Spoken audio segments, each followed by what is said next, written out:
ایک حدیث سناتا ہوں آپ کو، یاد آ گئی۔ میرے نبی نے فرمایا بنی اسرائیل کا ایک آدمی اللہ کی بارگاہ میں پیش ہوا، مر کے۔ اللہ نے پوچھا کی لے آندائی؟ کہنے لگا ویلا کوئی شا کوئی نہیں، کوئی نماز کوئی نہیں، روزہ کوئی نہیں، حج کوئی نہیں، تسبیح ذکر کوئی نہیں۔ اللہ نے فرمایا یاد کر کوئی نیکی ہے تیرے کو؟ پھر کہنے لگا یا اللہ خالی کچھ نہیں۔ اللہ نے تیسری دفعہ فرمایا وہ کوئی نیکی تو یاد کر۔ تو کہنے لگا یا اللہ ایک یاد آئی ہے، میں تاجر تھا بڑا، یہ جو تھوک کے ہوتے ہیں ہول سیلر، تو میں مال اٹھواتا تھا، جو لوگ پیمنٹ دینے میں تنگ کرتے تھے میں انہیں تنگ نہیں کرتا تھا۔ خوش آمدید ویورز، السلام علیکم ورحمۃ اللہ وبرکاتہ۔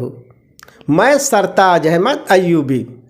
آج ہم جس ویڈیو کا ریئیکشن کریں گے اس کا ٹائٹل ہے تاجروں کی بخشش کا بیان۔ میں ہوں فرجانہ ایوبی۔ یہ ویڈیو طارق جمیل صاحب کا ہے۔ آپ کو اس ویڈیو کا لنک ڈسکرپشن باکس میں مل جائے گا۔ تو وقت کو بالکل ضائع نہیں کرتے ہیں اور ویڈیو شروع کرتے ہیں۔ ایک حدیث سناتا ہوں آپ کو، یاد آ گئی۔ میرے نبی نے فرمایا بنی اسرائیل کا ایک آدمی اللہ کی بارگاہ میں پیش ہوا، مر کے۔ اللہ نے پوچھا کی لے آندائی؟ کہنے لگا ویلا کوئی شا کوئی نہیں، کوئی نماز کوئی نہیں، روزہ کوئی نہیں، حج کوئی نہیں، تسبیح ذکر کوئی نہیں۔ اللہ نے فرمایا یاد کر کوئی نیکی ہے تیرے کو؟ پھر کہنے لگا یا اللہ خالی کچھ نہیں۔ اللہ نے تیسری دفعہ فرمایا وہ کوئی نیکی تو یاد کر۔ تو کہنے لگا یا اللہ ایک یاد آئی ہے، میں تاجر تھا بڑا، یہ جو تھوک کے ہوتے ہیں ہول سیلر، تو میں مال اٹھواتا تھا، جو لوگ پیمنٹ دینے میں تنگ کرتے تھے میں انہیں تنگ نہیں کرتا تھا۔ میں نے نوکروں سے کہا ہوا تھا جب دے دے لے لینا، اور جو دینے کے قابل نہیں رہتے تھے، یہاں تو ان کے گھروں پہ قبضے ہو جاتے ہیں نا، جو دینے کے قابل نہیں رہتے تھے ان کو میں معاف کر دیتا تھا۔ اے جو تو آنکھیں کوئی نیکی ہے تو میرے اللہ نے فرمایا، میرے نبی نے فرمایا، میرے اللہ نے فرمایا تو نے تو میرے بندوں کو بڑا سکھ پہنچایا، آج میں تینوں سکھ ہی کرنا، جا مفت جنت جا مفت جنت۔ بھائی وہ حقوق کا معاملہ بہت سخت۔ تو میرے نبی جیسی پاک ہستی حقوق کے بارے میں کہہ رہے ہیں بھائی جو کوئی بدلہ لینا جائے اتھے ہی لے لو۔ حضرت غزیہ رضی اللہ تعالیٰ عنہ بدر کی جنگ میں صفیں سیدھی ہو رہی تھیں، تو وہ ان کا ذرا پیٹ بڑا تھا تو وہ باہر نکلے ہوئے تھے، تو آپ نے ان کے پیٹ پہ تیر ایسے مارا، غزیہ پیچھے ہٹو۔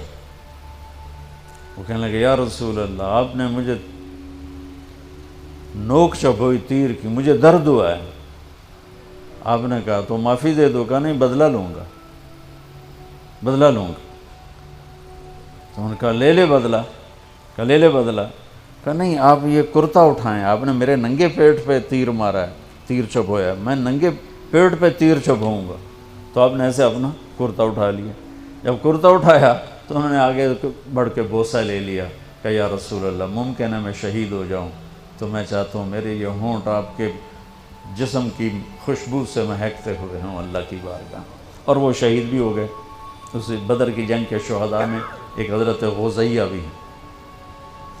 تو میرے نبی نے دہرا کے جب اس نے اقرار کر لیا تو آپ نے کہا اب ٹھیک ہے، تو بھائی وہ کاروبار کرو جو مرضی کرو، ادھار دینا میں روک نہیں رہا ہوں، لیکن یہ دیکھ لو کہ عزتیں اگر پائمال کرنے سے بچ سکو پھر دے دو ادھار، اور اگر پگڑیاں اچھالو پھر اللہ کے واسطے چھوٹا کام کر لو، کسی کو بے عزت نہ کرو۔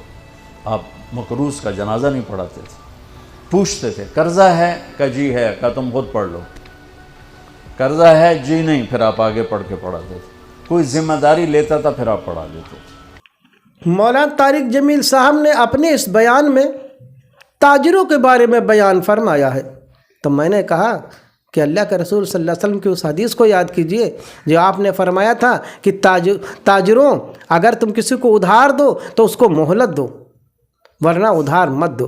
آپ نے ایک واقعہ بنی اسرائیل کا فرمایا